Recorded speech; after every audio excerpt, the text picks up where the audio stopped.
हाँ, तो भई हमने लीनियर इक्वेशंस को दिखाने के बहुत सारे तरीके देखे हैं। हमने स्लोप इंटरसेप्ट फॉर्म को भी देखा है, जिसमें y बराबर होता है m ज़रब x जमा c के, और यहाँ m जो कि x का कोएफिशिएंट है, वो स्लोप या ढलान की निशानदेही कर रहा होता है, और c एक कांस्टेंट है, यानी मुस्तकिल कदर है, जो कि y इंटरसेप्ट को दिखा रही होती है। तो ये स्लोप इंटरसेप्ट फॉर्म है। अच्छा, इसके अलावा हमने पॉइंट स्लोप फॉर्म को भी देखा। इसको भी हम ज़रा यहाँ पे लिख लेते हैं। तो भाई इसमें होता ये है कि अगर आपको लकीर की ढलान दी हुई होती है, जिसको इस वक़्त हम m से दिखा देते हैं, और उसके साथ-साथ हमें इस लकीर का कोई नुक्ता भी दे देते हैं, और फ़र्ज़ कर लेते हैं कि इस नुक्ते पे x बराबर होता है a के और y बराबर होता है b के। तो इन सारी मालूमात को लेके पॉइंट स्लोप इक्वेशन कुछ इस तरह की शक्ल इख्तियार कर लेती है, जिसमें y माइनस बी बराबर हो जाता है m ज़रब x माइनस a के। और मज़े की बात यह है कि अगर हम पॉइंट स्लोप को अलजेब्रा की मदद से मज़ीद हल करें, तो इसको हम स्लोप इंटरसेप्ट की शक्ल में भी तब्दील कर सकते हैं। तो भाई ये बातें तो पहले भी हो चुकी हैं, लेकिन इस वीडियो में हम बात करेंगे एक नए तरीके की, जिसकी मदद से हम लीनियर इक्वेशंस को दिखा सकते हैं। और पहले तो हम इस तरीके का नाम लिख लेते हैं। ये है स्टैंडर्ड फॉर्म। और भाई वैसे ये शक्ल भी आपने पहले देखी ही होगी। इसमें होता यह है कि a ज़रब x जमा b ज़रब y बराबर होता है c के, और यहाँ a, b और c आदाद यानी इंटीजर्स होते हैं। और भाई जैसे हमने स्लोप इंटरसेप्ट और पॉइंट स्लोप के लिए किया, वैसे ही हम इस शक्ल के लिए भी देख लेते हैं कि ये कहाँ कहाँ हमारे इस्तेमाल में आती है, कहाँ ये ज़रूरी होती है और कहाँ ये बिल्कुल गैर ज़रूरी होती है। अच्छा चलें, अब ज़रा ख़याली पुलाव को असली शक्ल दे देते हैं और इन ए बी सी की जगह इनकी इकदार लिख लेते हैं। तो फ़र्ज़ करते हैं कि हमारे पास स्टैंडर्ड फॉर्म में इस किस्म की एक इक्वेशन है, जहाँ पे 9x जमा 16y बराबर है 72 के, और इसको हम ग्राफ पे बनाएंगे।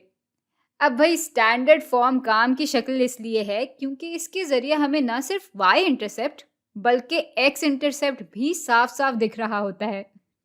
भाई y इंटरसेप्ट तो हमें इस शक्ल में भी आराम से दिख जाता है, लेकिन x इंटरसेप्ट ना हमें इस शक्ल में दिखता है और ना ही इस शक्ल में दिखता है। वो हमें सिर्फ स्टैंडर्ड फॉर्म में ही दिखता है। और चले ज़रा तफसील से मालूम कर लेते हैं कि इसके ज़रिए हमें x और y इंटरसेप्ट कैसे मिलते हैं। तो यहाँ ज़रा दो खाने बना लेते हैं। ये है x का खाना और ये है y का खाना।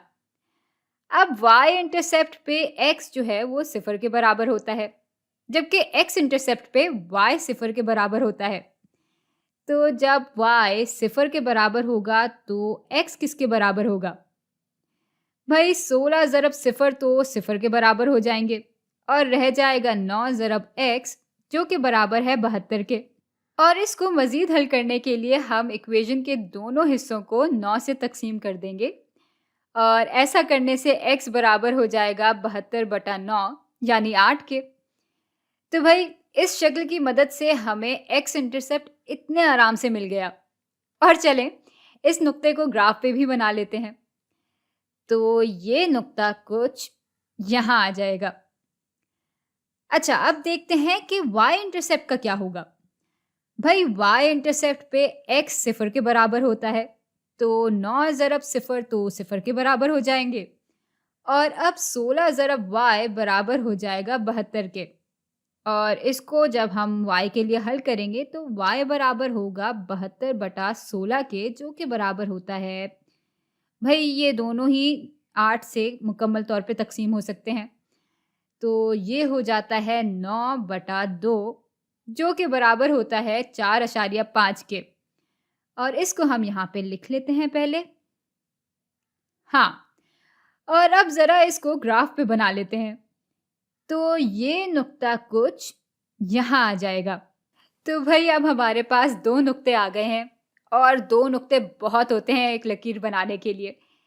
तो इन दोनों को जब हम जोड़ लेंगे तो हमारे पास ये एक अच्छी सी लकीर आ जाएगी।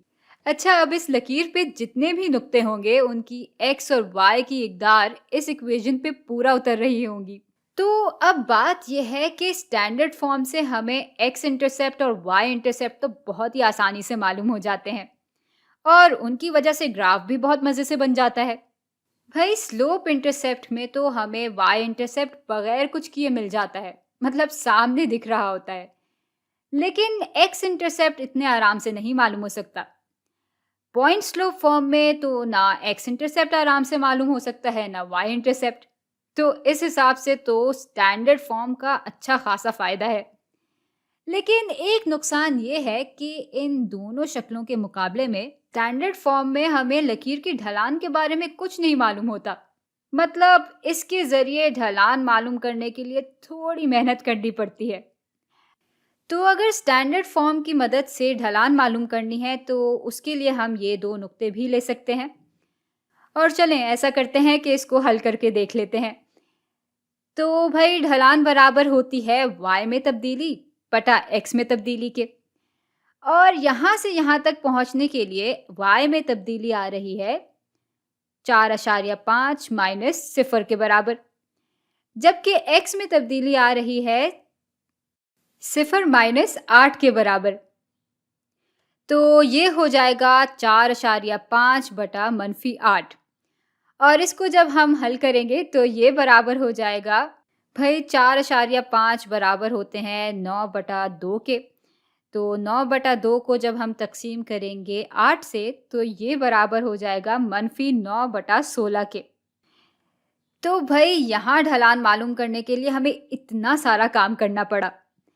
लेकिन अगर मुझे कभी लीनियर इक्वेशन इस स्टैंडर्ड फॉर्म में दी होती और मुझसे ढलान मालूम करने के लिए कहा जाता तो मैं इस शक्ल को बहुत आराम से स्लोप इंटरसेप्ट की शक्ल में तब्दील करके स्लोप मालूम कर लेती। चले ऐसा करते हैं कि एक दफ़ा मेरे तरीके से भी इसको हल करके देख लेते हैं। तो इसको पहले तो ज़रा मैं यहाँ पे वापस लिख लूँ। ये आ गया 9x जमा 16y जो कि बराबर है 72 के। तो हमें असल में y को अलग करना है और उसके लिए इस 9x को यहाँ से हटा देते हैं। तो 9x को हटाने के लिए हम इक्वेशन के दोनों हिस्सों से 9x माइनस कर देंगे ताकि ये हट भी जाए और भाई इक्वेशन का तवाज़ुन भी ना बिगड़े।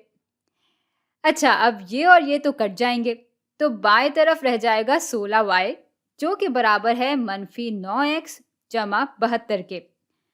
और अब हम 16 से इक्वेशन के दोनों हिस्सों को तकसीम कर लेंगे।